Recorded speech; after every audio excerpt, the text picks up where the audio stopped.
Kannur vision നേർരേഖയിലേക്ക് പ്രിയ പ്രേക്ഷകർക്ക് ഹൃദ്യമായ സ്വാഗതം. നേർരേഖ ഈ എപ്പിസോഡിൽ ചർച്ച ചെയ്യുന്ന ലഹരിയാണ്. ഒരു ലഹരി വിരുദ്ധ ദിനം കൂടി കടന്നു പോയിരിക്കുകയാണ്. അപ്പോൾ ലഹരിയുടെ പുതിയ തലങ്ങൾ നമ്മൾ പുതിയ തലമുറ തേടി കണ്ടുപിടിച്ചുകൊണ്ടിരിക്കുക. പണ്ടൊക്കെ ലോകത്ത് ഏറ്റവും കൂടുതൽ ഉപയോഗിച്ചുകൊണ്ടിരുന്ന ലഹരി വസ്തു എന്ന് പറഞ്ഞാൽ കഞ്ചാവാണ്. പിന്നെ മദ്യം, അത് പണ്ട് ചാരായം ഉണ്ടായിരുന്നു, അത് നിരോധിച്ചു. മദ്യത്തിനെതിരെയായിരുന്നു പിന്നെ വ്യാപകമായ പ്രചരണവും പ്രക്ഷോഭങ്ങളൊക്കെ നാട്ടിൽ നമ്മൾ കണ്ടിട്ടുള്ളത്. അന്നൊക്കെ മദ്യപിച്ചാൽ നമുക്ക് ആളുകൾ ഇത് ലഹരിക്ക് അടിമയാണെന്ന് മനസ്സിലാകുമായിരുന്നു. കഞ്ചാവ് അടിച്ചാലും ചെറിയ മണമൊക്കെ കൊണ്ട് നമുക്ക് തിരിച്ചറിയും. എന്നാൽ ഇന്ന് ഈ ലഹരിയുടെ സ്വഭാവം മാറി. കഞ്ചാവും കള്ളൊക്കെ വിട്ട് ആളുകൾ പുതിയ രാസലായനിയുടെയും എം ഡി എമ്മയുടെയൊക്കെ എല്ലാത്തിൻ്റെ പുറകെ ബ്രൗൺ ഷുഗറും ഹാഷിഷും ഉൾപ്പെടെയുള്ള എല്ലാ സാധനങ്ങളും വിപണിയിൽ സുലഭമാകുകയാണ്. പുതിയ തലമുറക്കൊരു ധാരണ വന്നിരിക്കുന്നു, ലഹരി വസ്തുക്കൾ ഉപയോഗിക്കുന്നതിൽ തെറ്റില്ല. പലപ്പോഴും അവരതിന് കാരണമായി പറയുന്നത് പല രാജ്യങ്ങളിലും കഞ്ചാവ് ഉൾപ്പെടെയുള്ള ലഹരി വസ്തുക്കൾ ഉപയോഗിക്കുന്ന നിയമവിധേയമാണെന്നാണ്. അതിനുള്ള കണക്കുകളാണ് അവർ എടുത്ത് നമ്മുടെ മുന്നിലേക്ക് ഇടുന്നത്. അത്തരം പ്രചരണങ്ങൾ നടത്തുന്ന സോഷ്യൽ മീഡിയ ഗ്രൂപ്പുകളുമുണ്ട്. ദിവസേന ലഹരി വസ്തുക്കൾ പിടിക്കുന്നത് സംബന്ധിച്ച വാർത്തകൾ വന്നുകൊണ്ടിരിക്കുകയാണ്. നമ്മുടെ പല ബാല്യങ്ങളും അകാലത്തിൽ പൊലിഞ്ഞു പോവുകയാണ്. ഈ ലഹരി ഉപയോഗിച്ചിട്ട് അതിൻ്റെ അവരെ തകർത്ത് കളയുന്ന അവസ്ഥ ഒരിക്കലും അവർക്ക് രക്ഷപ്പെടാൻ പറ്റാത്ത രീതിയിലേക്ക് അവർ മാറിയിരിക്കുന്നു. വലിയൊരു വിഭാഗം മനഃശാസ്ത്രജ്ഞരുടെ മുന്നിലേക്ക് ജീവിതം തകർന്നു എത്തുന്നു. ഇത്തരമൊരു സാഹചര്യത്തിൽ ലഹരിയുടെ പുതിയ ലഹരി വിരുദ്ധ പ്രവർത്തനങ്ങളുടെ സ്വഭാവങ്ങളിലേക്ക് നമ്മളൊന്ന് കടന്നു ചെല്ലുകയാണ്. വ്യത്യസ്ത മേഖലകളിൽ നിന്നുള്ള 3 പേരാണ് ഇന്ന് ഈ ചർച്ചയിൽ പങ്കെടുക്കാൻ ഇവിടെ എത്തിയിട്ടുള്ളത്. കേരളത്തിൽ അറിയപ്പെടുന്ന ഒരു ലഹരി വിരുദ്ധ പ്രസ്ഥാനമാണ് പ്രതീക്ഷ മദ്യപാന രോഗ ചികിത്സാ കേന്ദ്രം. അതിൻ്റെ ഡയറക്ടറായിരുന്ന ഫാദർ ചാക്കോ കുടിപ്പറമ്പിൽ അദ്ദേഹം നമ്മുടെ നേർരേഖയിൽ നമ്മോടൊപ്പം ചേരുകയാണ്. അതോടൊപ്പം ഒരു ലഹരി വിരുദ്ധ സന്ദേശം ഉയർത്തിക്കൊണ്ട് ചിത്രം ഒരുങ്ങുകയാണ്. ആ ചിത്രത്തിൻ്റെ സംവിധായകൻ ഉദയൻ കുണ്ടംകുഴി അല്ലേ, റൈറ്റ്, അദ്ദേഹവും നമ്മോടൊപ്പം ചേരുന്നു. അതിനകത്ത് നായിക ഡോണ മരിയ. എന്തുകൊണ്ടാണ് ഇത്തരത്തിൽ 3 പേരെ തിരഞ്ഞെടുത്തത് എന്ന് പ്രേക്ഷകർ ആലോചിക്കുന്നുണ്ടാവും. ഫാദർ ചാക്കോ കുടിപ്പറമ്പിൽ ഓക്കെ, ബാക്കി 2 പേരും ഇന്നത്തെ ന്യൂ ജെൻ ലുക്കിലാണ് ഉള്ളത് തന്നെ. അപ്പോൾ ന്യൂ ജെൻ കാലഘട്ടത്തിൽ ജീവിക്കുന്നവരാണ്. ന്യൂ ജെൻ കാലഘട്ടത്തിൽ ന്യൂ ജെൻ സിനിമകൾ ഇറക്കുന്നത് നമ്മൾ കണ്ടിട്ടുണ്ടാവും. അതിനകത്ത് പ്രധാനമായിട്ടും ലഹരി ഉപയോഗങ്ങളെ പ്രോത്സാഹിപ്പിക്കുന്നത് നമുക്ക് കാണാം. കള്ളും സിഗരറ്റും ഇല്ലാത്ത ന്യൂജൻ സിനിമകളുടെ എണ്ണം കുറയുകയാണ്. ഇപ്പം നിങ്ങൾ കണ്ടിട്ട് ആവേശം എന്നൊരു സിനിമ നിങ്ങൾ കണ്ടു. അതിനകത്തുള്ള ഒരു ഡയലോഗ് തന്നെ എടാ മോനെ എന്ന് വിളിക്കുന്ന ഒരു ഡയലോഗ് ഉണ്ട്. കള്ളും സിഗരറ്റും ഇല്ലാതെ ആ സിനിമയില്ല. അങ്ങനെ ഒരു കാലഘട്ടത്തിൽ ഇവർ എന്തുകൊണ്ട് ലഹരി വിരുദ്ധ സന്ദേശം ഉയർത്തിക്കൊണ്ടൊരു ചിത്രത്തിലേക്ക് പോകുന്നു? ഇതൊക്കെയാണ് നമ്മുടെ ഇന്നത്തെ ചർച്ചാ വിഷയം. നമുക്ക് ഫാദർ ചാക്കോ കുടിപ്പറമ്പിൽ നിന്ന് തുടങ്ങാം. നമസ്കാരം ഫാദർ ചാക്കോ, എന്തൊക്കെയുണ്ട് വിശേഷമൊക്കെ? സുഖം തന്നെ. എന്താണ് താങ്കളുടെ പ്രതീക്ഷയുടെ ഡയറക്ടറായിരുന്നല്ലോ, എന്താണ് താങ്കളുടെ ഈ ലഹരി വിരുദ്ധ പ്രസ്ഥാനങ്ങളിൽ പ്രവർത്തിച്ചതിൻ്റെ, അതിനകത്ത് ADSU എന്നൊക്കെ പറഞ്ഞൊരു സംഘടനയുണ്ട് അല്ലേ, ഈ പ്രവർത്തനങ്ങളിൽ താങ്കളുടെ ഒരു എക്സ്പീരിയൻസ് എന്താണ്? തുടക്കം മുതലുള്ള ഒരവസ്ഥയിൽ നിന്ന് ഇന്നത്തെ ജനറേഷൻ ലഹരിയുടെ സ്വഭാവത്തിലുണ്ടായ മാറ്റങ്ങൾ എന്താണ്? നമുക്കറിയാം, ആദ്യം ചെറിയ പുകവലിയിൽ ആരംഭിച്ചു. പഴയ കാലത്ത് പറയുകയാണെങ്കിൽ ബീഡി വലി, പിന്നെ ചാരായം, അവിടെ തുടങ്ങി ബ്രാൻഡി, വിസ്കി, ഇങ്ങനെ വിദേശ മദ്യങ്ങളിലേക്ക് വന്നു. അതും കഴിഞ്ഞ് ഇപ്പോഴത്തെ നിലയിലേക്ക് സാറ് പറഞ്ഞതുപോലെ തന്നെ മയക്കുമരുന്നിൻ്റെ MDMA പേര് പറയരുത് എന്നാണ് വേൾഡ് ഹെൽത്ത് ഓർഗനൈസേഷൻ ഞങ്ങൾക്ക് നൽകുന്ന ഒരു നിർദ്ദേശം. അതുകൊണ്ട് തന്നെ ഞാൻ അതിൻ്റെ ഒന്നും പേര് പറയുന്നില്ല, കാരണം അത് തന്നെ ഒരു പരസ്യമാകും എന്നതുകൊണ്ട്. അപ്പോൾ അത്തരത്തിലുള്ള മയക്കുമരുന്നുകളിലേക്ക്, മയക്കുവസ്തുക്കളിലേക്ക്, ചിലർ ഇതിനെ മയക്കുമരുന്നുകൾ എന്ന് പറയും, ചിലർ മയക്കുവസ്തുക്കൾ എന്ന് പറയും. കാരണം ഇത് മരുന്നല്ലാത്തത് കൊണ്ട് ആളെ നശിപ്പിക്കുന്ന. ലഹരിക്ക് ഇപ്പൊ നമ്മൾ ഉപയോഗിക്കുന്ന സാധനങ്ങളൊക്കെ ഒരു തരത്തിൽ മെഡിസിന് വേണ്ടി ഉപയോഗിക്കുന്ന എല്ലാ സാധനങ്ങളും വേദനസംഹാരി, ക്യാൻസർ ഉള്ള ഏറ്റവും പെയിൻ കില്ലറുകളായിട്ട് വരുന്ന സാധനങ്ങൾ അതുണ്ട് ഇല്ലേ? അതെ അതെ. അതുപോലെ ലേഹ്യങ്ങളിൽ പോലും ലഹരി വരുന്നു. തീർച്ചയായും അല്ലെ? അതുകൊണ്ട് തന്നെ രണ്ട് അഭിപ്രായമുണ്ട്. മയക്കുമരുന്ന് എന്ന് പറയും, മയക്കുവസ്തുക്കൾ എന്ന് പറയും. ഏതായാലും 2 ഒരേ സാധനം തന്നെ. അപ്പോ അങ്ങനെ ഒരു പടിപടിയായുള്ള വളർച്ച ഇവിടെയുള്ള മദ്യപാന മയക്കുമരുന്ന് ഉപയോഗിക്കുന്നവരിൽ നമ്മൾ കാലഘട്ടങ്ങളിലൂടെ കാണുന്നുണ്ട്. അപ്പോൾ ഈ മദ്യപാന ചികിത്സാ കേന്ദ്രവുമായി ബന്ധപ്പെട്ട അതിന്റെ ഡയറക്ടർ എന്ന ശുശ്രൂഷ ചെയ്ത കാലഘട്ടങ്ങളിൽ മനസ്സിലാകുന്നത് നമ്മൾ ഈ പുറമെ കേൾക്കുന്ന ചിലപ്പോൾ ചില വളരെ പ്രശസ്തരായ വ്യക്തികൾ പോലും ഇതിനെയൊക്കെ അനുകൂലിച്ചും ഇതൊക്കെ മനുഷ്യൻ ഉപയോഗിക്കേണ്ടതാണ്, ഇല്ലെങ്കിൽ എന്തൊരു ജീവിതം എന്നൊക്കെ പറയുന്ന ഒരു ശൈലിയുണ്ട്. പക്ഷേ മദ്യപാനികളെയും മയക്കുമരുന്ന് ഉപയോഗിക്കുന്നവരെ നമ്മൾ അടുത്ത് പരിചയപ്പെട്ട് കഴിയുമ്പോൾ ഇത്ര കഠോരമായ ജീവിത സങ്കടങ്ങളിലൂടെ ഒരു കുടുംബവും ഒരു വ്യക്തിയും ഒക്കെ കടന്നു പോകുന്നത് നമുക്ക് കാണാൻ സാധിക്കും. കാരണം മദ്യം ഉപയോഗിച്ചാൽ തന്നെ 50-ലധികം രോഗങ്ങൾ വരുമെന്ന് എയിംസിന്റെ പുതിയ ഗവേഷണ പഠനമുണ്ട്. അതുപോലെ തന്നെ മയക്കുമരുന്നിന്റെ കാര്യമാണെങ്കിൽ പിന്നെ പറയേണ്ട ആവശ്യമില്ല. കാരണം ബ്രെയിൻ ഡെത്താണ് സാധാരണ സംഭവിക്കുന്നത്. മൾട്ടി ഫെയിലിയർ ആയിട്ട് കാര്യങ്ങൾ പോയി ആള് മരിക്കുകയാണ്. അപ്പോൾ ആ ഒരു സാഹചര്യത്തിൽ നമ്മൾ നേരിട്ട് ഈ മദ്യപാനികളെ മയക്കുമരുന്ന് ഉപയോഗിക്കുന്നവരെ നേരിട്ട് കാണുമ്പോൾ നമ്മൾ മനസ്സിലാക്കുന്നത് അവരുടെ ഏറ്റവും സങ്കടകരമായ ആദ്യ നാളുകളിൽ ഇവർക്ക് ഇത് വലിയ ആവേശം നൽകും, സന്തോഷം നൽകും, ഹാപ്പിനെസ് നൽകും എന്നൊക്കെയുള്ളത് ശരിയാണ്. കാരണം ഇത് കഴിക്കുമ്പോൾ ഡോപ്പോമിൻ എന്ന ഹാപ്പി ഹോർമോൺ ഉണ്ടാകുന്നുണ്ട്. അതുകൊണ്ട് തന്നെ അത് ഉപയോഗിക്കുകയും കുറച്ച് കഴിയുമ്പോഴേക്കും ഈ ഉപയോഗം കഴിഞ്ഞാൽ നോർമൽ സ്ഥിതിയിലേക്ക് തന്നെ ഇവർ പോകുന്നുണ്ട്, വീണ്ടും ഉപയോഗിക്കുന്നു. അഡിക്ഷൻ തന്നെയാണ്, അഡിക്ഷൻ തന്നെയാണ്. ഈ തലമുറ അതിനകത്ത് നല്ല നിലക്ക് പെട്ടിട്ടുണ്ട് അല്ലെ. നമുക്ക് തിരിച്ചു വരാം. നമുക്കൊന്ന് നമ്മുടെ ഉദയൻ ശരിക്ക് സിനിമ ഫീൽഡിൽ സജീവമാണോ? എന്താണ് പ്രൊഫഷൻ സാർ? എന്റെ പ്രധാന മേഖല കുട്ടികളുടെ തിയേറ്ററാണ്. കുട്ടികളുടെ തിയേറ്റർ. താങ്കൾക്ക് വേറെ എന്തെങ്കിലും വർക്ക് ചെയ്യുന്നുണ്ടോ? മുഴുവൻ സമയ കലാപ്രവർത്തനം തന്നെ. അധ്യാപകനായിരുന്നോ? അധ്യാപകനല്ല, അധ്യാപകരുടെ ഗസ്റ്റ് RP ഒക്കെ ആയിട്ട് വർക്ക് ചെയ്യുന്നു. അങ്ങനെയാണ് എന്റെ മുഴുവൻ സമയ കലാപ്രവർത്തനം. 25 വർഷമായി. 25 വർഷമായിട്ട് ഏതൊക്കെ മേഖലകളാണ് ആദ്യം പ്രേക്ഷകർ അറിയണമല്ലോ? കുട്ടികളുടെ തിയേറ്റർ രംഗത്ത് കൂടി വരുന്നു. പിന്നെ ക്യാമ്പസ് തിയേറ്റർ, മുതിർന്നവരുടെ തിയേറ്റർ എന്നുള്ള രീതിയിൽ നൂറ്റാണ്ട് കാലമായിട്ടുണ്ട്. എത്ര ചിത്രങ്ങൾ, അത്തരം സംഭവങ്ങൾ? ക്യാമ്പസ് തിയേറ്ററുകളുടെ സ്വഭാവം എങ്ങനെയാണ്? ക്യാമ്പസ് തിയേറ്റർ ഇന്നത്തെ അല്ല, പഴയതെന്ന് വെച്ചാൽ വളരെ സജീവമായി. 25 വർഷം മുമ്പ് എങ്ങനെയാണ്? 25 വർഷം മുമ്പ് ഈ പറഞ്ഞ പോലെ നാടകത്തെ ഏറ്റവും ഹൃദയത്തിലേറ്റി കൊണ്ടുപോകുന്ന ഒരു കൂട്ടമായിരുന്നു. ക്യാമ്പസിൽ നിന്ന് തന്നെ തീപോലുള്ള ഉൽപ്പന്നങ്ങൾ ക്യാമ്പസിൽ നിന്ന് ഉണ്ടാവാറുണ്ട്. അത് നാടകത്തിന്റെ മാത്രമല്ല, ഏത് ഇതായാലും, എഴുത്തായാലും കവിതയായാലും കഥയായാലും മറ്റു ഏത് കാര്യങ്ങളായാലും നല്ല വിമർശനങ്ങളായാലും ക്യാമ്പസുകളിൽ നിന്ന് ഉയർന്നു വന്നിട്ടുണ്ട്. പക്ഷെ ഇങ്ങോട്ട് നമുക്കറിയാം, ക്യാമ്പസിൽ നിന്നൊന്നും പഴയതുപോലെയുള്ള ഒരു വലിയ നല്ല പ്രൊഡക്റ്റുകളൊന്നും പുറത്തു വരുന്നില്ല. ഇന്ന് ആ രീതിയിലേക്കുള്ള കാഴ്ചപ്പാടുകൾ തന്നെ മാറി. ഇപ്പൊ തൊട്ടടുത്ത് നടന്ന യൂണിവേഴ്സിറ്റി കലോത്സവത്തിന് പോലും കുട്ടികളെ മത്സരങ്ങൾ പങ്കെടുപ്പിക്കാൻ പോലും താല്പര്യമില്ലാത്ത രീതിയിൽ കുട്ടികൾ മാറി. താങ്കൾ ഇതുവരെ ചെയ്ത ഈ നൂറ്റാണ്ട് കാലത്ത് ചെയ്ത ഈ ലഹരി വിരുദ്ധ സന്ദേശം ഉയർത്തിക്കൊണ്ട് വലിയ സാധനങ്ങൾ ചെയ്തിട്ടുണ്ട്. ഞാൻ നല്ല മനോഹരമായ ഒരു സ്കിറ്റ് മുമ്പ് നന്നായി ചെയ്തു. ഒരുപാട് കാര്യങ്ങൾ ചെയ്തിട്ടുണ്ട്. അതിലേറ്റവും മനോഹരമായി ഈ കലോത്സവത്തിന് തന്നെ ലഹരിക്ക് എതിരെയുള്ള ഒരു നല്ല സ്കിറ്റ് ചെയ്തിട്ടുണ്ട്. ഒരു ചോദ്യം, ഈ സാധാരണ കലാകാരന്മാരെ 25 വർഷം മുമ്പ് ഒരു കലാകാരന് 2 സ്മോൾ അടിക്കണം, ഒരു ചെറിയ ബീഡി വലിക്കണം, തോളത്തൊരു സഞ്ചി ഉണ്ടാകണം. ഒരു കലാകാരൻ 25 വർഷവും സമൂഹം അങ്ങനെ ഹൃദയത്തിൽ ഏറ്റിയിരുന്നില്ല. ഇന്നത്തെ ഒരു നിലയിലേക്ക് പണ്ട് നാടക രംഗത്തുള്ളവർ ആ രീതിയിൽ അങ്ങനെ കണ്ടിരുന്നത് അങ്ങനെയാണ്. തീർച്ചയായും എന്നെ വരെ ആൾക്കാർ കണ്ടിരുന്നത് ഞാനൊരു നല്ല കുടിയനായിട്ടാണ്. കുടിച്ചിട്ടുണ്ടോ? കുടിച്ചിട്ടുണ്ടോ? ഇല്ല, ഞാൻ ഇന്ന് വരെ മദ്യവും സിഗരറ്റോ ഇല്ല, ലഹരി വസ്തു ഉപയോഗിച്ചിട്ടില്ല. കാരണം എൻ്റെ അച്ഛൻ ഏറ്റവും മികച്ച, കേരളത്തിലെ 5 കുടിയന്മാരെ തെരഞ്ഞെടുത്താൽ ഏറ്റവും മികച്ചു നിൽക്കുന്ന ഒരു കള്ളുകുടിയനായിരുന്നു. അച്ഛൻ്റെ പേര് ബാലകൃഷ്ണൻ. അതുകൊണ്ട് തന്നെ കള്ളുകുടിയുടെ എല്ലാ പീഡനവും അനുഭവിച്ച് അത്രയും ആ പീഡനം അനുഭവിച്ചുകൊണ്ടാണ് വേണ്ടെന്ന് വെച്ചത്. തീർച്ചയായിട്ടും അങ്ങനെ ആയിരിക്കാം. ഉള്ളിലേക്ക് ഇതിനോടുള്ള ദേഷ്യം ആ സമയത്ത്. എത്ര മക്കളാണ്? ഞങ്ങൾ 3 പേരാണ്. ഞാനാണ് മൂത്തയാൾ. എത്ര കുട്ടികളാണ് നിങ്ങൾ? 3 പേര്. അച്ഛൻ എന്തായിരുന്നു ജോലി? അച്ഛൻ ഇല്ല, സാധാരണ നാട്ടുകൂട്ടിലെ തന്നെ കൃഷിയും കാര്യങ്ങളും അത്യാവശ്യ നാട്ടിൻപുറത്തുള്ള പ്രവർത്തനങ്ങളൊക്കെ ആയി പോകുന്ന ഒരാളായിരുന്നു. നല്ല അച്ഛൻ കുടിയെന്ന് പറഞ്ഞാൽ സാധാരണ കുടിയൊന്നും. അച്ഛൻ കുടിച്ച ചെറിയ കഥകൾ നമ്മൾ പ്രേക്ഷകർക്ക് വേണ്ടി പങ്കുവെക്കുന്നതിന് കുഴപ്പമില്ലല്ലോ. ഞാൻ തിരിച്ചു വരാം. അതിനു മുമ്പ് നമ്മുടെ ഡോണ മരിയ അല്ലേ?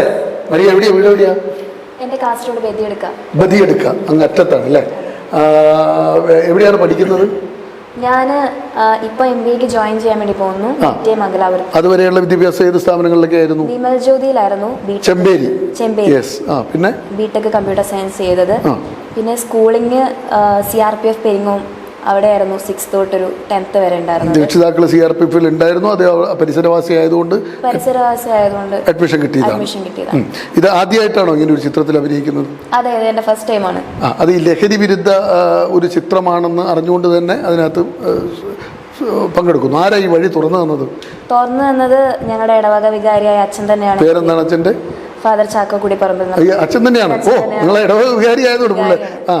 അപ്പോൾ ഇതിലേക്ക് ഇപ്പം എൻ്റെ ഫാമിലി എനിക്ക് പ്ലേസ്മെന്റ് കിട്ടിയത് തന്നെ ബാംഗ്ലൂരായിരുന്നു. അപ്പോൾ അങ്ങനെ എന്നെ ബാംഗ്ലൂരേക്ക് പോലും വിട്ടിട്ടില്ല. അപ്പോൾ എന്നെ ഈ ഒരു ചിത്രത്തിലേക്ക് വിടാൻ കാരണം ഒന്ന് നമ്മുടെ വികാരിയച്ഛനായിട്ടുള്ള ചാക്കോ കുടിപ്പറമ്പിൽ അച്ഛൻ എന്ന് പറയുന്നത് ഒരു ധ്യാനഗുരുവും കൂടെയാണ്. അപ്പം അച്ഛൻ പറയുന്നുണ്ടെങ്കിൽ അതിൽ എന്തെങ്കിലും കാര്യം ഉണ്ടെന്നുള്ളത് വീട്ടുകാർക്ക് തോന്നിയിട്ടുണ്ട്. ഇതിനു മുമ്പ് ഏതെങ്കിലും ചിത്രങ്ങളിലോ സ്കൂളിലോ നാടകത്തിലോ കലാരംഗത്തോ ഉണ്ടായിട്ടുണ്ടോ? ഇല്ല, ഞാൻ പാട്ട് പാടാറുണ്ട്, ഡാൻസ് കളിക്കാറുണ്ട്. പാട്ടിലൊക്കെ നല്ല സ്ഥാനങ്ങളൊക്കെ കിട്ടിയിട്ടുണ്ട്. അത്യാവശ്യം സ്റ്റേജ് പ്രോഗ്രാമും കാര്യങ്ങളൊക്കെ. അപ്പോൾ ഡോണ എന്തായാലും നമുക്ക് വേണ്ടി ഒരു പാട്ട് പാടണം. ഞാൻ അച്ഛൻ്റെ അടുത്തേക്ക് ഒന്ന് പോയിട്ട് തിരിച്ചു വരാം.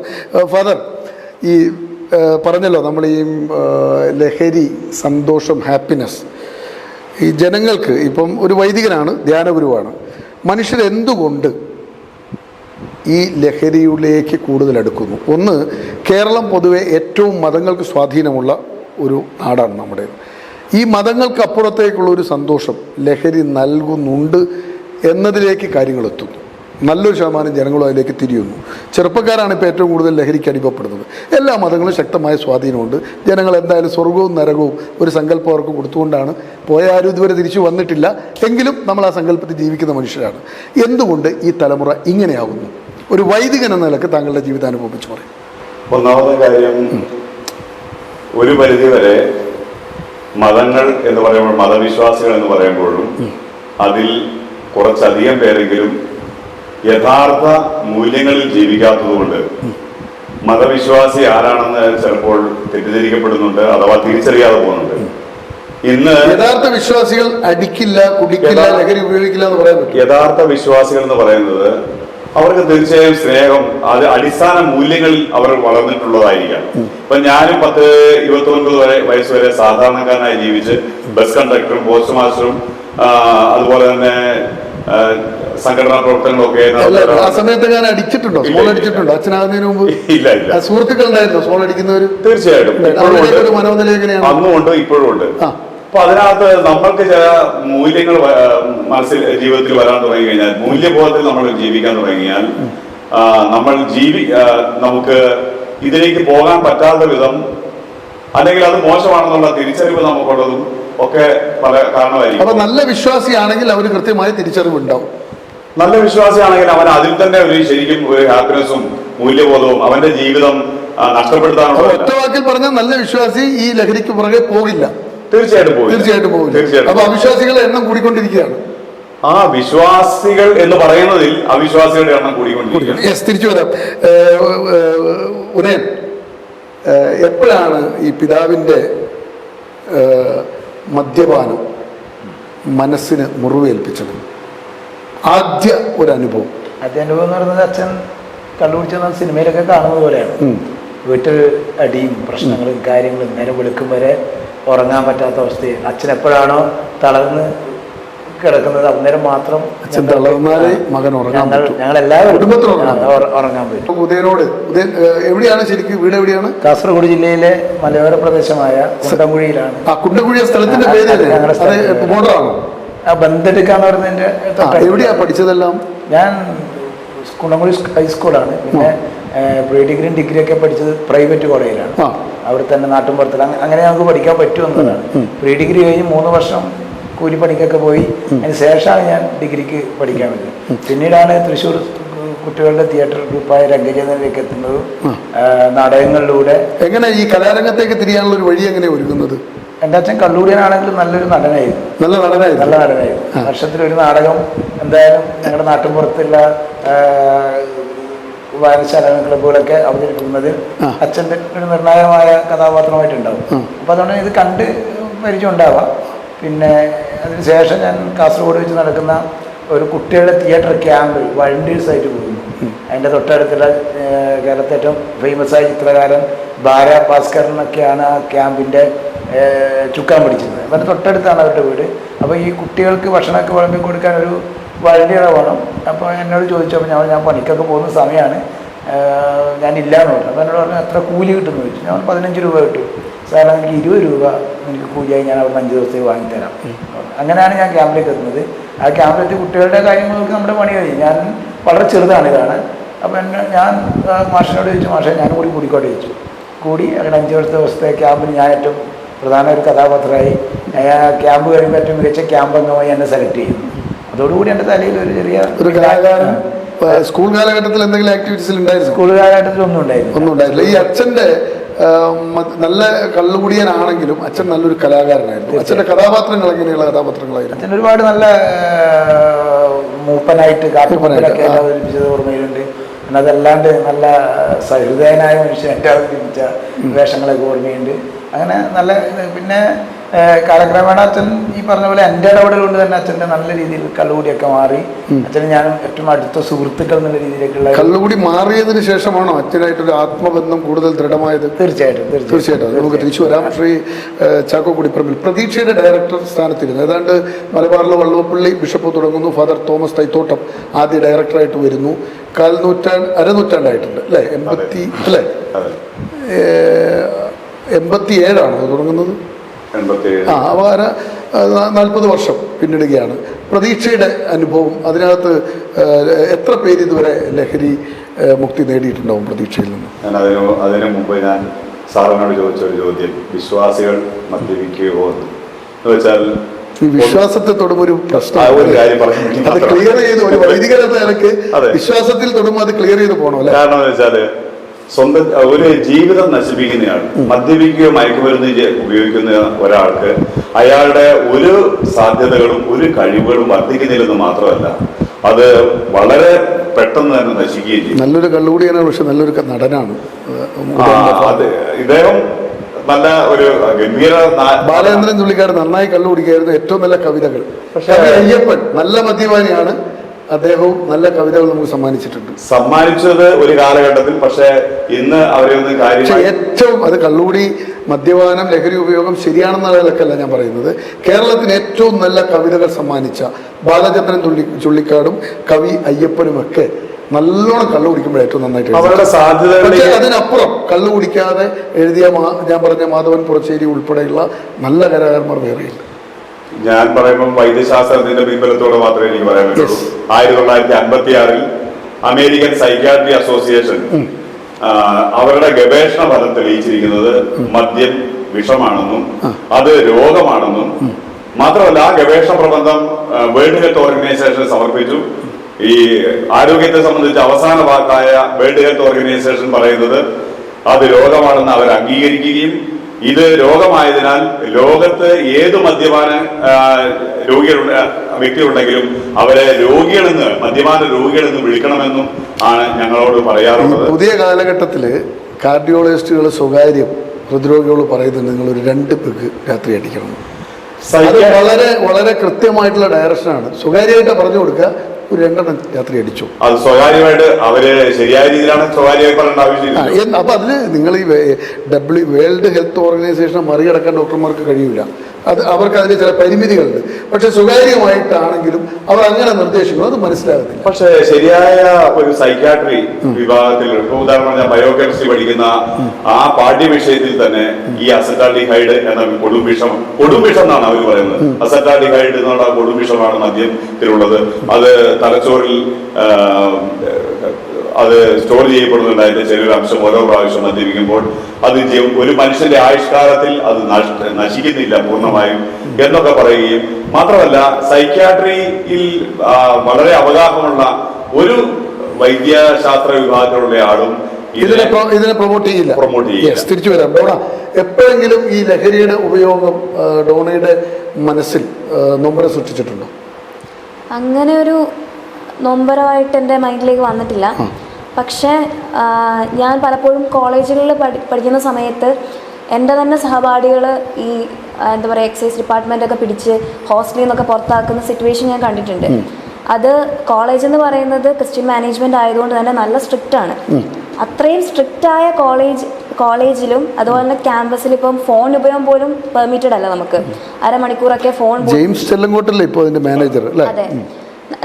എസ്പെഷ്യലി എൻ്റെ ഒരു ടൈമിലൊക്കെ നല്ല സ്ട്രിക്റ്റ് ആയിരുന്നു. അരമണിക്കൂറൊക്കെ സ്ട്രിക്റ്റ് കുറഞ്ഞിട്ടുണ്ടോ? ഇപ്പൊ കുറച്ച് കുറഞ്ഞിട്ടുണ്ട്. പിതാവിനെ കാണുമ്പോൾ പറയണേ. അപ്പോൾ ആ ഒരു ടൈമിലൊക്കെ നല്ല സ്ട്രിക്റ്റ് ആയിരുന്നു. അരമണിക്കൂറൊക്കെ ഫോൺ പോലും വിളിക്കാൻ പറ്റുള്ളൂ. ആ സമയത്ത് പോലും ഇത് ഉള്ളിൽ കയറ്റാൻ വേണ്ടി സാധിക്കുന്നുണ്ട്, അല്ലെങ്കിൽ എക്സൈസ് ഡിപ്പാർട്ട്മെന്റ് പിടിക്കുക എന്ന് പറഞ്ഞിട്ടുണ്ടെങ്കിൽ അതെൻ്റെ മൈൻഡിലൊരു. അടുത്ത സുഹൃത്തുക്കൾ ലഹരിയുടെ പിടിയിൽ അമർന്നിട്ടുള്ള ഒരു അനുഭവം പറയാൻ പറ്റും? പിടിച്ചതല്ലാതെ അവരിൽ നിന്നുള്ള പെരുമാറ്റത്തിലുണ്ടായ വൈകല്യം, അല്ലെങ്കിൽ അവർ സൃഷ്ടിച്ച പ്രശ്നങ്ങളുണ്ടാക്കിയ പിരിമുറുക്കം, അങ്ങനെ എന്തെങ്കിലും ശ്രദ്ധയിൽ നിന്ന് പറയാൻ പറ്റുമോ?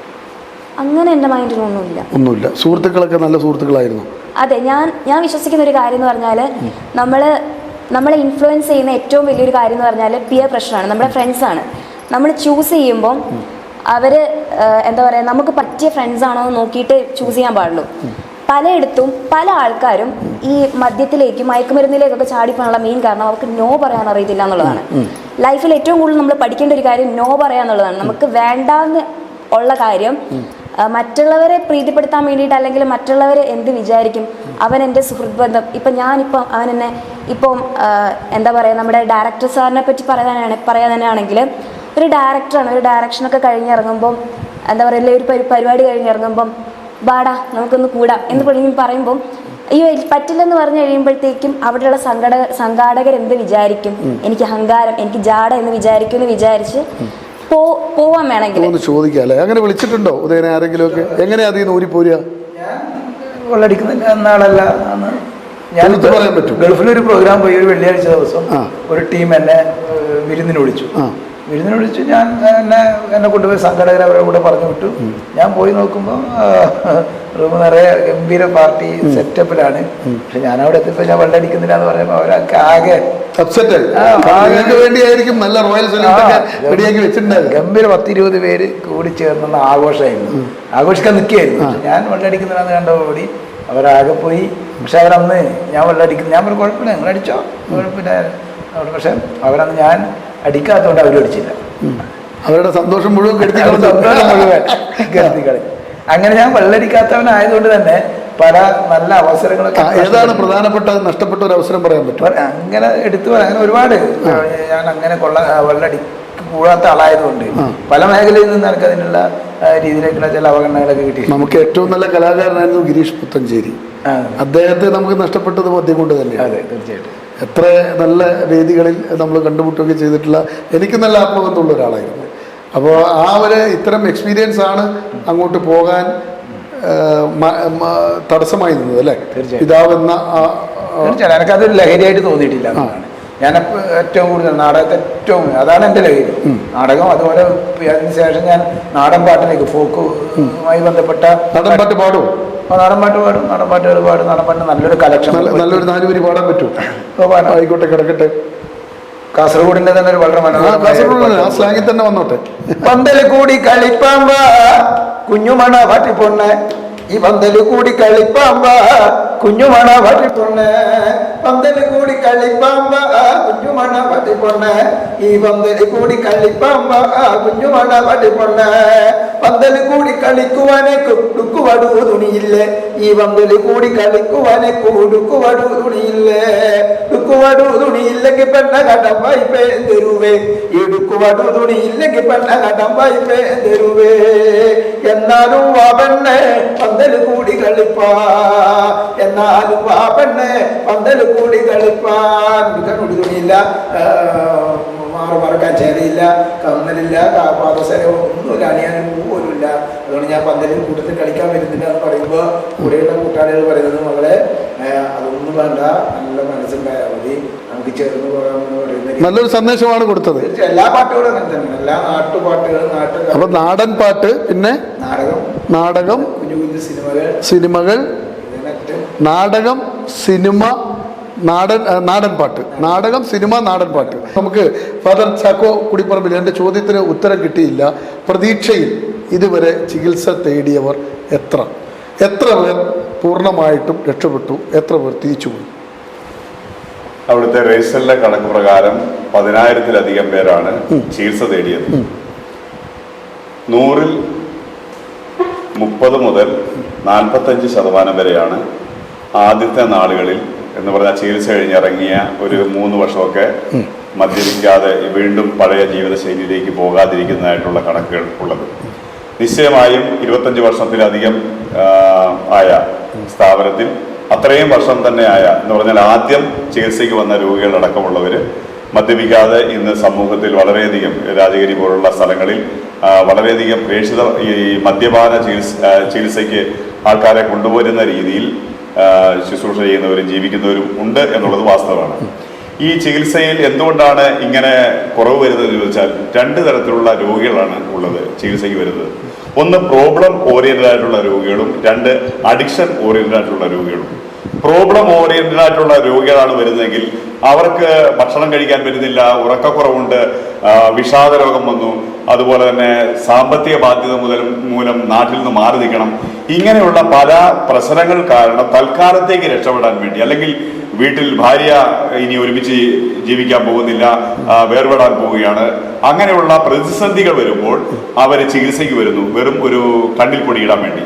അങ്ങനെ പ്രോബ്ലം ഓറിയന്റഡ് ആയിട്ട് വരുന്ന ആൾക്കാരിൽ മഹാഭൂരിപക്ഷം പേരും താൽക്കാലികമായ ആ ഒരു പരിസ്ഥിതിക്ക് വേണ്ടി വന്നു നിൽക്കുന്നു എന്നല്ലാതെ മറിച്ച് അവർ തിരികെ പോകുമ്പോൾ വീണ്ടും പഴയ പണിയിലേക്ക് പോകുന്നു. എന്നാൽ അഡിക്ഷൻ ഓറിയന്റഡ് എന്ന് പറയുമ്പോൾ അവർ കുറെ കൂടെ തങ്ങളുടെ ജീവിതത്തിൽ നഷ്ടങ്ങൾ സംഭവിച്ചു. ഇപ്പോൾ നമ്മുടെ ഉദയൻ സാറിന്റെ തന്നെ ഫാദർ, ഉദയൻ സാറിന്റെ ഒക്കെ പരിലാളനയോടൊപ്പം തന്നെ അദ്ദേഹവും സാവധാനം മനസ്സിലാക്കി തനിക്ക് ആരോഗ്യം നഷ്ടപ്പെടുന്നു, തനിക്ക് തന്റെ സാധ്യതകൾ നഷ്ടപ്പെടുന്നു. ഇപ്പം അദ്ദേഹത്തിന്റെ ഉദയൻ സാറിന്റെ ഈ ഫാദർ സിനിമയിൽ വരെ അഭിനയിക്കാൻ തുടങ്ങിയിട്ടുണ്ട്. അപ്പോൾ അങ്ങനെ സ്വന്തം ജീവിതത്തിന്റെ സാധ്യതകളെല്ലാം മങ്ങി തുടങ്ങുന്നു എന്ന് തിരിച്ചറിയുന്ന ഒരു മദ്യപാന രോഗി, അയാൾ അഡിക്ഷൻ ഓറിയന്റഡ് ആണെന്ന് അയാൾ മനസ്സിലാക്കി അയാൾ മദ്യത്തോടും മയക്കുമരുന്നിനോടും ഒക്കെ ജീവിതത്തിൽ ഇനി ഞാൻ ഇത് ഉപയോഗിക്കില്ല എന്ന് കർശനമായ തീരുമാനമെടുത്ത് വരുന്നവരുണ്ട്. അങ്ങനെ നമുക്കറിയാം വെള്ളം സിനിമയിലെ അതിന്റെ യഥാർത്ഥ കഥാതന്തു. അയാൾ 3 മാസമാണ് അയാള് തീരുമാനമെടുത്തതാണ്, ഞാനിനി എത്രയായാലും ശരി ഈ മദ്യപാന ചികിത്സാ കേന്ദ്രത്തിൽ നിന്ന് പൂർണ്ണമായും വിടുതൽ ലഭിച്ചതിന് ശേഷം ഞാൻ പുറത്തിറങ്ങുള്ളൂ. തുടർച്ചയായി 3 മാസം ആണ് അദ്ദേഹം ചികിത്സ തേടിയത്. അപ്പോൾ ഈ അഡിക്ഷൻ ഓറിയന്റഡ് ആയിട്ടുള്ള ആൾക്കാർ വീണ്ടും തിരിച്ച് ജീവിതത്തിലേക്ക് പോകുന്നു. അതുപോലെ തന്നെ ധാരാളം പേരെ അവരുടെ സുഹൃത്തുക്കളെ വിമുക്തരാക്കുവാൻ, മദ്യവിമുക്തരാക്കുവാൻ അല്ലെങ്കിൽ ലഹരി വിമുക്തരാക്കാൻ പരിശ്രമിക്കുന്നു. അതാണ് പ്രധാനപ്പെട്ട കാര്യം. അതുകൊണ്ട് തന്നെ ഈ 100-ൽ 45 എന്ന നിലയിൽ 10,000 പേരിൽ 4,500 പേര് പൂർണ്ണമായും രക്ഷപ്പെട്ടിട്ടുണ്ട്. പൂർണ്ണമായി രക്ഷപ്പെട്ടിരിക്കുന്നതാണ് ഞാൻ വരെയുള്ള അതിന്റെ ഒരു കണക്ക് എല്ലാ വർഷവും എടുക്കുന്നത്. ഡോണ കണ്ട ലഹരിയുടെ ഉപയോഗം ഇപ്പൊ പണ്ട് നമ്മൾ പറഞ്ഞല്ലോ, നമ്മുടെ നാട്ടിൽ ഏറ്റവും വലിയ ലഹരി കഞ്ചാവും കള്ളുമായിരുന്നു.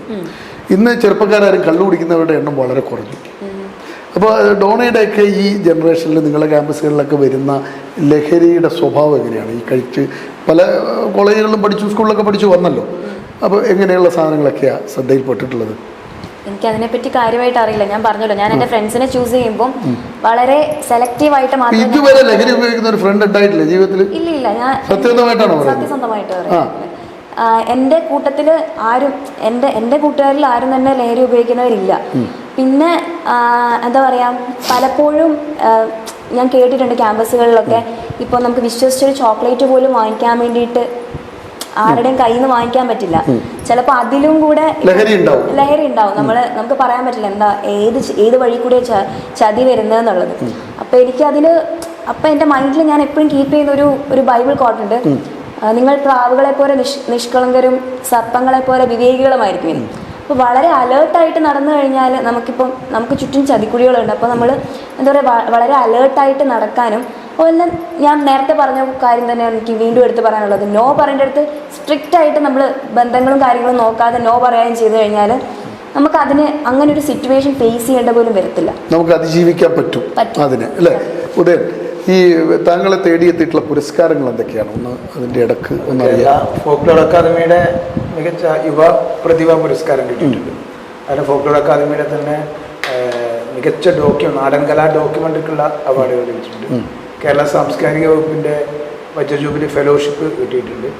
പിന്നെ അങ്ങനെ നിരവധിയായ ചെറുതും വലുതുമായ അവാർഡുകളൊക്കെ, മാതൃഭൂമി സീഡിൻ്റെയൊക്കെ ഞങ്ങളുടെ തന്നെ കുട്ടികളുടെ സിനിമക്കുള്ള അവാർഡ് കിട്ടിയിട്ടുണ്ട്. വിദ്യാഭ്യാസ വകുപ്പ് സംസ്ഥാന തലത്തിൽ നടത്തുന്ന ചിൽഡ്രൻസ് ഫിലിം ഫെസ്റ്റിവലിൽ മികച്ച സിനിമക്കുള്ള അവാർഡുകൾ കിട്ടിയിട്ടുണ്ട്. പിന്നെ ഒരുപാട് നാടകങ്ങൾ, ഇഷ്ടംപോലെ നാടകങ്ങൾ, സ്റ്റേറ്റിൽ ശ്രദ്ധേയമായ നാടകങ്ങൾ ഞാൻ സംവിധാനം ചെയ്തതും പത്മനാഭ മാഷ് പപ്പൻ പ്ലാത്തൂർ എഴുതിയ നാടകങ്ങളുടെ വിജയം, അതുപോലെ ദേശീയ തലത്തിൽ നടക്കുന്ന ഈ 28 സംസ്ഥാനങ്ങൾ മത്സരിച്ച കലോത്സവങ്ങളിലൊക്കെ 2-3 തവണയായിട്ട് മികച്ച ഇംഗ്ലീഷ് നാടകം എൻ്റേതായിരുന്നു. കഴിഞ്ഞ 2 വർഷങ്ങൾ ഞാൻ സംവിധാനം ചെയ്യും. എൻ്റെ എല്ലാ നാടകങ്ങളുടെയും എഴുത്ത് അധികം പത്മനാഭൻ പ്ലാത്തൂർ തന്നെയാണ്.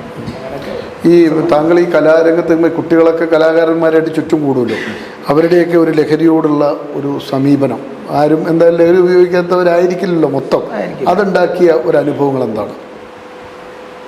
അങ്ങനെ നമുക്കിപ്പോൾ ഡയറക്റ്റാണ് കണ്ടില്ലെങ്കിലും കുട്ടികളൊക്കെ, ഞാൻ നാടകം എൻ്റെ കൂടെ ഞാൻ പഠിപ്പിച്ച കുട്ടികളുടെ പോലും ഇപ്പോൾ പലരും നല്ല ബോധമില്ലായ്മയിൽ നടക്കുന്നുണ്ട്, നമുക്കറിയാം, കാണുന്നുണ്ട്, കേൾക്കുന്നുണ്ട്. എൻ്റെ നാട്ടിൻപുറത്ത് തന്നെ ഞാൻ അങ്ങനെ ഒരുപാട് കാണുന്നുണ്ട്. ഈ പറഞ്ഞ പോലെ എങ്ങനെയോ എവിടെയൊക്കെയോ ചെന്ന് പെട്ടുപോവുകയാണ്. പിന്നെ ഈ പറഞ്ഞ പോലെ ഒഴിവാക്കാൻ പറ്റാത്ത വിധത്തിൽ കെട്ടിക്കൂടുക. പക്ഷേ എൻ്റെ കൂടെ വർക്ക് ചെയ്യുന്ന എല്ലാവരും ഒരാൾ പോലും എന്നെ പോലെ തന്നെയാണ്, ഒരാൾ പോലും വെള്ളടിക്കുന്നില്ല. ഇപ്പം എൻ്റെ സിനിമയുടെ തന്നെ സ്ക്രിപ്റ്റ് റൈറ്റർ, സത്യസന്ധമായിട്ടാണ് പറയുന്നത്. സത്യം, എൻ്റെ സിനിമയുടെ സ്ക്രിപ്റ്റ് റൈറ്റർ, ക്യാമറമാൻ, അവർ ഉണ്ട്. അച്ഛനടുത്തിരിക്കുന്നതുകൊണ്ട് മച്ചം കൂടെ കൂടിയോണ്ടാണോ അല്ലാതെ തന്നെ നേരത്തെ തന്നെ അങ്ങനെയല്ല?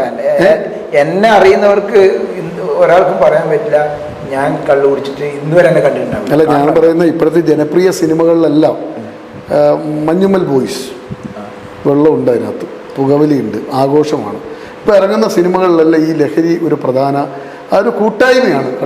ആഘോഷിക്കുക എന്നുള്ളത് അതിൻ്റെ ഒരു ജീവിതം കുറച്ചേ ഉള്ളൂ, അത് സുന്ദരമായി ആഘോഷിക്കുക എന്ന നിലയ്ക്കാണ്. അപ്പം അങ്ങനെയുള്ളൊരു കാലഘട്ടത്തിൽ നിങ്ങളുടെ ചുറ്റും ലഹരി ഉപയോഗിക്കാത്തവരുടെ ഒരു വലയമുണ്ട് എന്ന് പറഞ്ഞാൽ അത് പ്രേക്ഷകർക്ക് തന്നെ, കേൾക്കുന്നവർക്ക് തന്നെ അങ്ങനെ പൂർണ്ണമായി വിശ്വസിക്കാൻ പറ്റും. അത്ര ആത്മവിശ്വാസത്തിലാണോ? 100%. കാരണം എൻ്റെ ചുറ്റുപാട് അങ്ങനെയാണ്. ഇപ്പോൾ ഈ സിനിമയിൽ അഭിനയിക്കുന്ന ചെറുപ്പക്കാരനായ സനൽ പാടിക്കാൻ എൻ്റെ 6ാം ക്ലാസ് മുതൽ എൻ്റെ കൂടെ കൂടിയതാണ്.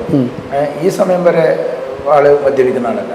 മദ്യം മാത്രമല്ലല്ലോ, ചിലപ്പോൾ ഡയറക്ടർ ഉദയൻ ചിലപ്പോ ഈ മദ്യം എന്നുള്ള കാഴ്ചപ്പാടിൽ നിൽക്കുന്നുണ്ടായിരിക്കും. അല്ല, മദ്യം ഉൾപ്പെടെ പല സാധനങ്ങളും മണമില്ലാത്ത കിട്ടുന്നുണ്ടല്ലോ. ഇല്ല, ഈ സ്ഥാനത്തെ കൃത്യമായിട്ട് അറിയുന്നവരാണ്, 100% കൂടപ്പുറപ്പുകളെ പോലെ നടക്കുന്നവരാണ്. പിന്നെ എൻ്റെ അനിയനാണെങ്കിലും, എൻ്റെ ചെറുത് അനിയനാണ്, പിന്നെ അനിയത്തിയാണ്. എൻ്റെ അനിയനാണെങ്കിലും അങ്ങനെ തന്നെയാണ്. കാരണം എൻ്റെ വഴിക്ക് തന്നെയാണ് അവരുമുണ്ട്. പക്ഷെ ഞാൻ ഉണ്ടായിരുന്നത് വളർന്നു വന്ന നാടകക്കാരും കൂട്ടക്കാരൊക്കെ നല്ല വെള്ളമടിക്കുന്നത്. ഈ പറഞ്ഞ പോലെ ഞാൻ പറയാം, ഞാൻ ചിലപ്പോൾ കേരളത്തിൽ കയറി ഇറങ്ങാത്ത ബാറുകൾ ഉണ്ടായിട്ടുണ്ടാവുക. വെള്ളമടിക്കാനല്ല, എൻ്റെ ഈ സുഹൃത്തുക്കളുടെ കൂടെ അവരുടെ കൂടെ പോയി കള്ളുപിടിക്കാത്ത ഒരാൾ കൂടെ ഉണ്ടാകുന്ന അവർക്കൊരു ധൈര്യമായിരിക്കും, എല്ലാ കുഴപ്പത്തിൽ നിന്ന് ഊരിക്കൊണ്ടുവരും. അങ്ങനെ ഉണ്ടായിട്ടുണ്ട്. അതുകൊണ്ട് തന്നെ നമ്മൾ പറയാം, നമുക്ക് മുല്ലപ്പൂമ്പൊടി ഉണ്ടല്ലോ, ആ ഒരു പേര് എന്നിലേക്കും വന്നിട്ടുണ്ടാവാം. ഒരിക്കൽ പോലും അടിക്കാൻ തോന്നിയിട്ടില്ല എന്നുള്ളത്? ഇല്ല, ഒരിക്കലും. ചെറിയ സമയങ്ങളൊക്കെ നമ്മുടെ വീടുകളിൽ തെങ്ങിൽ കയറി കള്ള് ചെത്തുന്നവരുണ്ടാവും. അവര് തരുന്ന ഒരു ചെറിയ ഒരു 1/2 ഗ്ലാസ് രാവിലെ വൈകുന്നേരം വെച്ചാൽ നമുക്ക് തരാറുണ്ടല്ലോ. ആ കള്ള് ഒരു 6ാം ക്ലാസ് വരെ മാത്രമേ ഞാനത് ഉപയോഗിച്ചു. അതിനുശേഷം ഞാൻ അത് ഉപയോഗിച്ചിട്ടില്ല. അതിനുശേഷം ഇന്ന് വരെ ഒരു ബിയർ പോലും തൊടാത്ത ഒരാളുടെ ടേസ്റ്റ് പോലും നോക്കാത്ത ഒരാളാണ്. ടേസ്റ്റ് നോക്കണമെന്ന് ഇതുവരെ തോന്നിയിട്ടേ ഇല്ല. ഫാദർ ചാക്കോ, ഈ മദ്യപാന രോഗ ചികിത്സാ കേന്ദ്രം പറഞ്ഞാൽ കള്ളുകുടിയന്മാർക്കാണ് പ്രൈം പ്രയോറിറ്റി അല്ലേ? കുടിക്കാരുടെ എണ്ണം കുറഞ്ഞു വരികയാണ്. മറ്റ് ലഹരി വസ്തുക്കളുടെ ഒരു വലിയ മുന്നേറ്റം തന്നെയാണ് ഉണ്ടായിക്കൊണ്ടിരിക്കുന്നത്. വളരെ സങ്കടകരമായ കാഴ്ചയാണ്. കാരണം ക്യാൻസറിന് ഉപയോഗിക്കുന്ന ഏറ്റവും ക്രൂരമായ അവസ്ഥയിലൂടെ വേദന സഹിച്ച് അവരുപയോഗിക്കുന്ന പെയിൻ കില്ലർ വരെ ലഹരിക്കായി ഉപയോഗിക്കുന്ന കാലഘട്ടം. അപ്പോൾ ഈ ലഹരി വിരുദ്ധ പ്രസ്ഥാനങ്ങളുടെ ഈ മദ്യത്തിനെതിരെയുള്ള സമരം എന്ന ആ മുദ്രാവാക്യത്തിനപ്പുറത്തേക്ക് കടക്കാൻ സാധിക്കുന്നുണ്ടോ? ഇതിനു മുമ്പ് ഞാൻ ഒരു കാര്യം പറഞ്ഞോട്ടെ. ഇപ്പോഴത്തെ യുവജനങ്ങളും അല്ലെങ്കിൽ ഇപ്പോൾ ഈ മയക്കുമരുന്ന് ഉപയോഗിക്കുന്നവരും മനസ്സിലാക്കേണ്ട ഒരു കാര്യം, ഞങ്ങൾ നിരന്തരമായി മാറി വരുന്ന സർക്കാരുകളോട് അപേക്ഷ നൽകുന്ന ഒരു കാര്യം ഇതായിരുന്നു. പാഠ്യപദ്ധതിയിൽ ദയവ് ചെയ്ത് മയക്കുമരുന്നിൻ്റെ ദുര്യോഗങ്ങളെക്കുറിച്ചുള്ള ഒരു പാഠം എങ്കിലും ഉൾപ്പെടുത്തണമെന്ന് ഇതുവരെയുള്ള ഒരു സർക്കാരും അത് ചെയ്തിട്ടില്ല. അതിൻ്റെ കാരണം എന്താണെന്ന് ചോദിച്ചാൽ, ഒന്ന്, മയക്കുമരുന്ന് ഉപയോഗിക്കുമ്പോൾ ഔട്ട് ഓഫ് വേൾഡ് എക്സ്പീരിയൻസ് എന്നാണ് പറയുന്നത്. ഔട്ട് ഓഫ് വേൾഡ് എക്സ്പീരിയൻസ് എന്ന് പറഞ്ഞാൽ ഹെവൻലി എക്സ്പീരിയൻസ് എന്നാണ് പറയുന്നത്.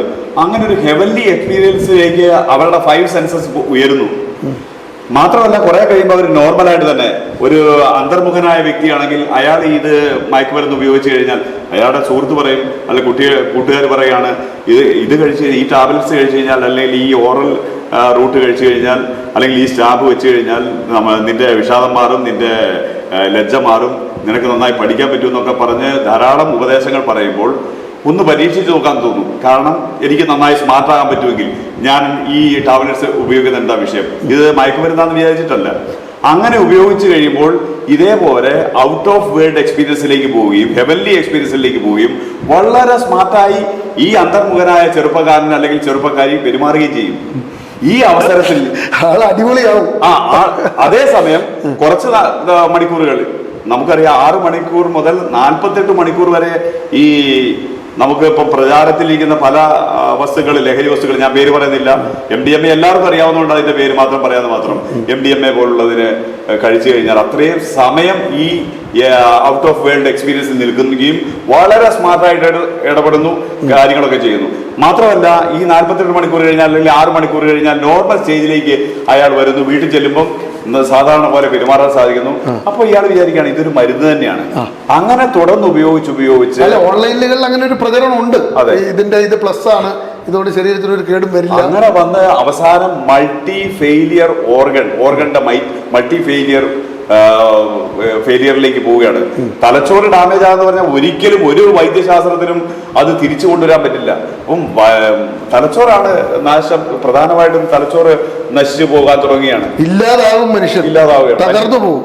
ദുരിതപൂർണം എന്ന് പറഞ്ഞാൽ അങ്ങേയറ്റം ദുരിതപൂർണമായ പരിതാപകരമായ അവസ്ഥയാണ് ഞാൻ കണ്ടിട്ടുള്ള അഡിക്ഷനിലേക്ക് പോയ മയക്കുമരുന്ന് രോഗികൾ. ഇനി മദ്യപാനത്തെ കുറിച്ച് പറയുമ്പോൾ എന്നാ പിന്നെ നിങ്ങൾക്ക് മദ്യപാനം ഇവിടെ നിർത്തിയിട്ട് മയക്കുമരുന്നിനെ കയറി പിടിച്ചാൽ പോരെ എന്ന് ചോദിച്ചാൽ ഇവിടെയാണ് ഞാൻ പറയുന്നത്, ശാസ്ത്രവും ഇന്ന് ശാസ്ത്ര യുഗത്തിലാണ് നമ്മൾ ജീവിക്കുന്നു എന്ന് പറയുകയും എന്നാൽ ശാസ്ത്ര നിഗമനങ്ങളെ ഈ കാര്യത്തിൽ നമ്മൾ അവഗണിക്കുകയും ചെയ്യുന്നു. വേൾഡ് ഹെൽത്ത് ഓർഗനൈസേഷൻ ഉള്ള വാക്ക് 2 പ്രാവശ്യം പറഞ്ഞു കഴിഞ്ഞാൽ നവാസ് മേത്ര സാറ് തന്നെ പറയും അതൊക്കെ അവിടെ നിൽക്കട്ടെ സാറേ എന്ന് പറയും. അത് ശാസ്ത്രീയമായ ഒരു എന്താ പ്രശ്നം. നമുക്ക് ഫാദറിനോട് ചോദ്യം ചോദിക്കാം. എന്താണെന്ന് വെച്ച് കഴിഞ്ഞാൽ ലഹരി വസ്തുക്കൾ, ഇപ്പം മദ്യമായാലും ലഹരി വസ്തുക്കൾ മിതമായി ഉപയോഗിച്ചാൽ ശരീരത്തിന് നല്ലതാണ് എന്നൊരു ധാരണയുണ്ട്. അപ്പോൾ ചില ആളൊക്കെ പറയാറുണ്ട് ഞാൻ ദിവസവും 2 അടിക്കാറുള്ളൂ, ഞാൻ രാവിലെ ഒരു സിഗരറ്റ് വലിക്കും, വൈകുന്നേരം ഒരു സിഗരറ്റ് വലിക്കും, മിതമായി ഉപയോഗിച്ചാൽ ഇത് വലിയ കുഴപ്പമില്ല എന്നൊരു ധാരണ സമൂഹത്തിൽ പൊതുവായി കാണുന്നു. എന്താണ് താങ്കൾക്ക് അതിനെക്കുറിച്ച്? സിഗരറ്റിന്റെ കാര്യം പറഞ്ഞപ്പോൾ ഞാൻ അതിൽ തന്നെ പറയാം, സിഗരറ്റ് തീർന്നു, ആരും ഉപയോഗിക്കുന്നില്ല, അതിന്റെ എണ്ണം കുറഞ്ഞു. അതിൽ തന്നെ പറയാം, പുകവലി ഉപയോഗിക്കുന്നതിന്റെ ഫലമായി 50-ൽ പരം ക്യാൻസർ രോഗങ്ങൾ ഉണ്ടാകുമെന്ന് കണ്ടെത്തിയിട്ടുണ്ട്. അപ്പം അല്ല, ഈ മിതമായ ഉപയോഗം എന്നുള്ള ഒരു കോൺസെപ്റ്റ്, മിതമായി നമ്മൾ വിഷം കഴിക്കുക എന്ന് പറയുന്നത് നമ്മൾ രാവിലെയും വൈകുന്നേരവും ഉച്ചയ്ക്കും മിതമായ രീതിയിൽ വിഷം കഴിക്കുക എന്ന് പറയുന്നത്. അല്ല, ഇത്രയും പ്രബുദ്ധരായ ജനത ലോകം മുഴുവൻ ഇങ്ങനെ ഈ ലഹരി വസ്തുക്കളൊക്കെ ഉപയോഗിക്കും, അത് എന്തുകൊണ്ട് അവരെല്ലാം ഇത്രയും? അത് പറയാം. ഒന്ന്, യുവജനങ്ങൾ എന്തുകൊണ്ടാണ് ഇത് ഉപയോഗിക്കുന്നത്? ശാസ്ത്രീയമായി അതിന് പറയുന്ന ഒരു കാരണം അതാ ഞാൻ പറയുന്നത്, പാഠ്യപദ്ധതിയിൽ ഇതെല്ലാം ഉൾപ്പെടുത്തണമെന്ന്.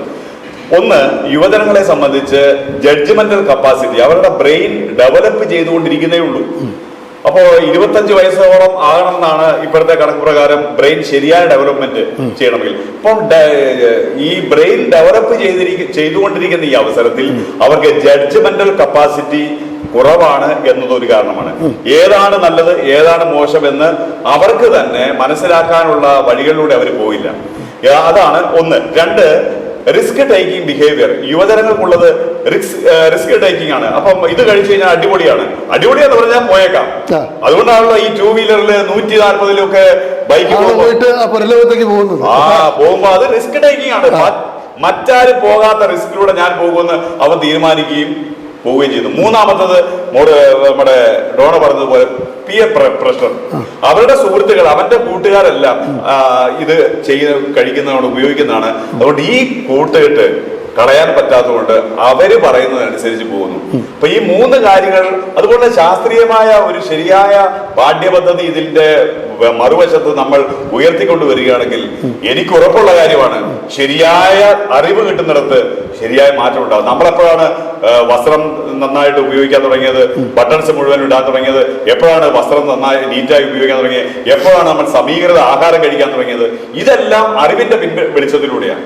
ഇതുപോലെ തന്നെ മറ്റൊരു കാര്യമാണ്, അല്ല, ആ അറിവാണെങ്കിൽ ലഹരിക്കെതിരെ മദ്യപാനത്തിനെതിരെയും ഈ രീതിയിലുള്ള മുന്നറിയിപ്പ് ഉള്ളപ്പോഴും ഏറ്റവും സമൂഹത്തിലെ ഏറ്റവും അറിവുള്ളവർ ഇത് ശീലമാക്കി കൊണ്ടു നടക്കുന്നു എന്നുള്ളതാണ് അതിൻ്റെ ഒരു വിരോധാഭാസം.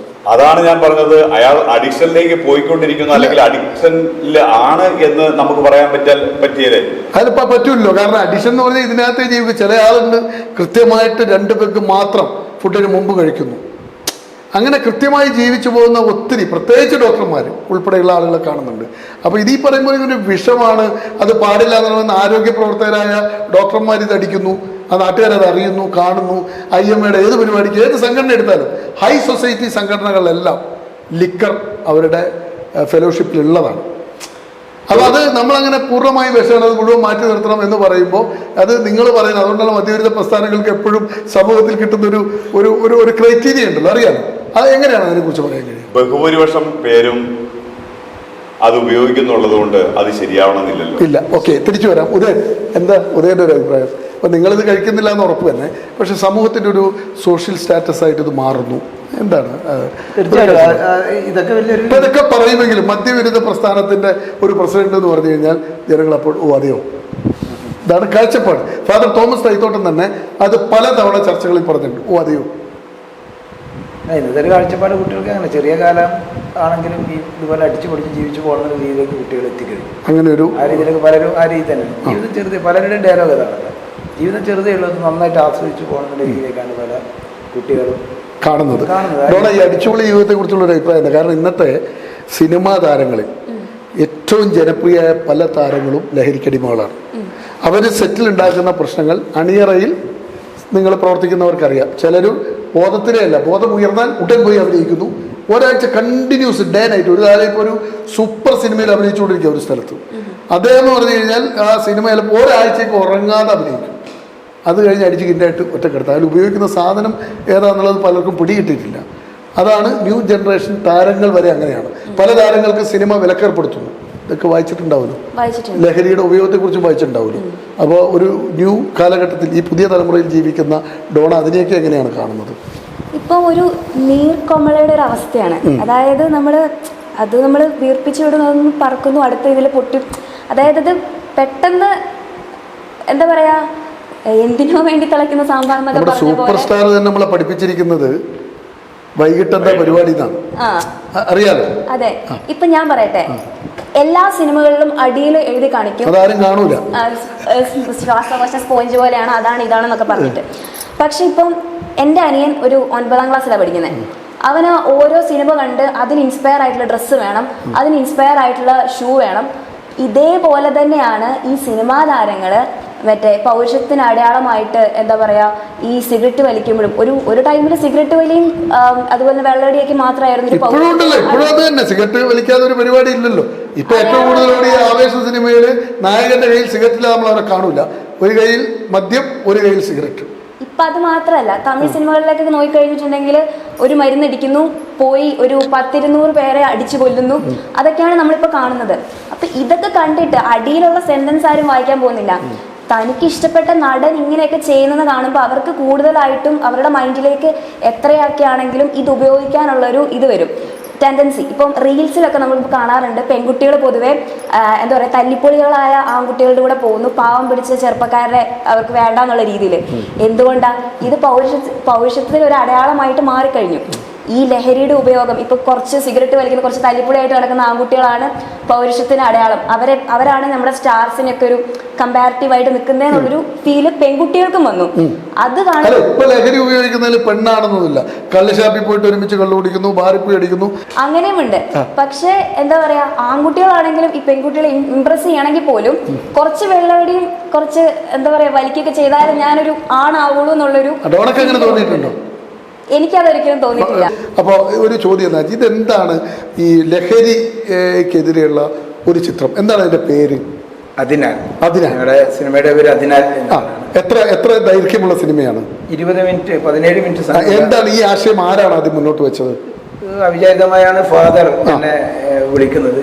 നമുക്ക് വെറുതെ ഒരു ആവശ്യത്തിനാണ് വിളിക്കുന്നത്. പക്ഷെ ഞങ്ങൾ ഇരുന്ന് ഒരു ചെറിയ ചായ കുടിയിലൂടെ തുടങ്ങിയ വർത്തമാനം സിനിമകളുമായി ബന്ധപ്പെട്ട് ചില വർത്തമാനത്തിൽ എത്തുന്നു. അപ്പോൾ അച്ഛനാണ് എന്നോട് പറയുന്നത്, നമുക്ക് അങ്ങനെ ഒരു സിനിമ ചെയ്താലോ. ആരാണ് കഥ ഫാദർ? കഥ ഞാൻ തന്നെയാണ്. കഥ എന്താണ് ആ കഥയുടെ ഒരു ചെറിയൊരു രൂപം ജനങ്ങൾക്ക് കാണാൻ? ഒന്ന് അതിനാൽ എന്ന് പറഞ്ഞ കഥാപാത്രത്തെ കേന്ദ്രീകരിച്ചിട്ടാണോ സിനിമ പോകുന്നത്? അതിനാൽ എന്നുള്ളത് ഈ കഥ സിനിമയുടെ ഒരു മറുചോദ്യമായിട്ട് പ്രേക്ഷകരിലേക്ക് വരുന്നതാണ്. ഉദാഹരണം പറഞ്ഞാൽ ചെറിയൊരു കാര്യം പറഞ്ഞാൽ മതി, അല്ലെങ്കിൽ ഒന്ന് വല്യച്ഛൻ കൊച്ചുമകളെ, അച്ഛൻ നഷ്ടപ്പെട്ട കൊച്ചുമകളെ വല്ലാതെ സ്നേഹിച്ച് ലാളിക്കുന്നു. അതിനാൽ സംഭവിക്കുന്നത് കൊച്ച് ബ്രേക്ക്ഫാസ്റ്റിനേക്കാളും അല്ലെങ്കിൽ ഇവരുടെ സ്നേഹത്തെക്കാളും പുറത്തുള്ള സ്നേഹത്തിലേക്ക് അവൾ വഴുതി മാറി ഇഷ്ടക്കേടോടുകൂടി പോലെ പോകുന്ന രംഗമാണ്. സ്നേഹത്തിൽ ദുഷ്ടലാക്കേണ്ടതാണോ പറയുന്നത്? ദുഷ്ടലാകല്ല, അല്ല, വല്ലാതെ എന്ന് പറഞ്ഞാൽ അണുകുടുംബമാകുമ്പോൾ ഈ വല്ലാതെ കരുതൽ അമിതമായ നിയന്ത്രണങ്ങൾ കൂടുന്നു. രണ്ട്, അമ്മ, വിധവയായ അമ്മ, അവളുടെ മുഖം ഒരിക്കലും സാധാരണ രീതിയിൽ പ്രസന്നവതയല്ല. അപ്പൊ അവൾ അവളുടെ ദുഃഖത്തിൽ, ഈ അമ്മയുടെ ദുഃഖത്തിലൂടെ തന്നെയാണ് ജീവിക്കുന്നത്. അതുകൊണ്ട് തന്നെ മകൾക്ക് കൂട്ടുകാരിയാകേണ്ട അമ്മ മകളെ ഇതിലേക്ക് നയിക്കാൻ അവരുടെ ഈ ഒരു കുറവ് കാരണമാകുന്നുണ്ടോ? അതിനാൽ അത്തരത്തിലുള്ള ദുഃഖപുത്രിമാരായ അമ്മമാരുണ്ടാവരുത്. കുഞ്ഞുങ്ങളെ ചേർത്ത് പിടിച്ച് വല്ലാതെ വഷളാക്കാൻ ശ്രമിക്കുന്ന തിരക്കഥ പത്മനാഭൻ പ്ലാത്തൂര്, അദ്ദേഹമാണ് തിരക്കഥ. പിന്നെ വൈകി ഉദിക്കുന്ന വിവേകമാണ് ഈ കൊച്ചുമകൾക്കുള്ളത്. അപ്പോഴേക്കും അവരുടെ ജീവിതം നഷ്ടപ്പെട്ടു. ഡോണയുടെ റോൾ എന്താണ് അതിനകത്ത്?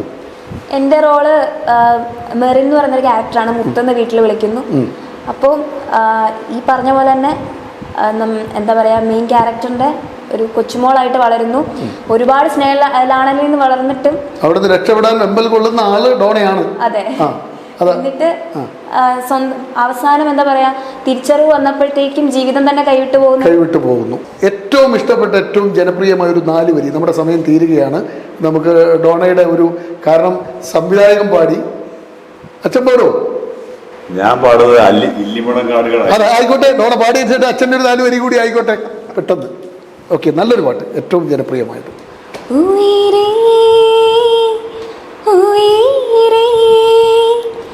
வந்து என்னோடு கலந்து விடு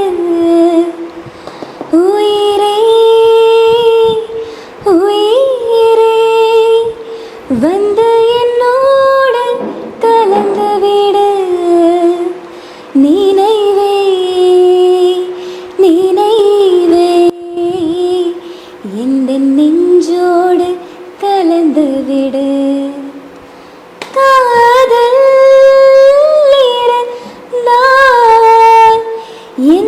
கண்ணோடு கலந்து விடு, காலம் தகுத்தா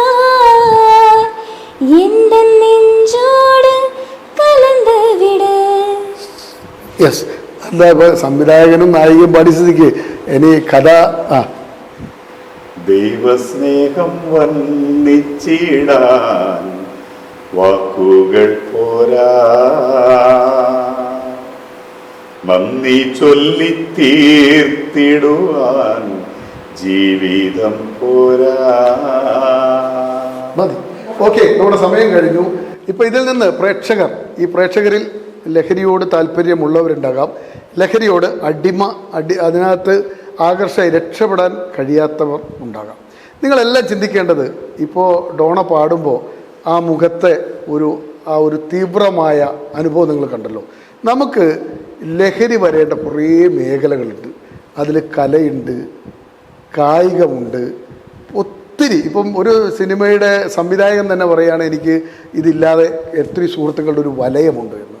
പെട്ടെന്ന് ഇത്ര ഭംഗിയുള്ള, ഇത്ര സുന്ദരമായൊരു ലോകത്ത് ജീവിക്കാൻ കിട്ടുന്ന ഒരു അവസരമാണ് നിങ്ങൾ നഷ്ടപ്പെടുത്തുന്നത്. ഫാദർ ചാക്കോ പറഞ്ഞതുപോലെ, അല്ലെങ്കിൽ ഡോണ പറഞ്ഞതൊരു കുമിള പോലെ, ഉദയം പറഞ്ഞല്ലോ അദ്ദേഹത്തിൻ്റെ പിതാവിൻ്റെ ജീവിതം, അദ്ദേഹത്തിനുണ്ടാക്കിയ സങ്കടങ്ങൾ, ഉറങ്ങാൻ കഴിഞ്ഞിട്ടില്ല. നിങ്ങൾ മറ്റുള്ളവരുടെ ഉറക്കം നഷ്ടപ്പെടുത്തുകയും നിങ്ങൾ കിടന്നുറങ്ങുകയും പിന്നെ ഉറക്കം നഷ്ടപ്പെട്ടവരായി മാറുകയും ചെയ്യും ഈ ലഹരി. സുന്ദരമായ ഭൂമിയിൽ ഏറ്റവും രസകരമായിട്ട് ജീവിക്കാൻ ഹരം തോന്നേണ്ട മറ്റു മേഖലകളിലേക്ക് ലഹരിയെ മാറ്റി നിർത്തി സഞ്ചരിക്കാൻ പ്രേക്ഷകർക്ക് ഇതിനടിമപ്പെടുന്നവർ, ആകർഷിക്കപ്പെടുന്നവർക്ക് സാധിക്കട്ടെ എന്ന് മാത്രമാണ് ഞങ്ങൾക്ക് പറയാനുള്ളത്. പങ്കെടുത്ത 3 പേർക്കും നിറയെ നന്ദി, നമസ്കാരം.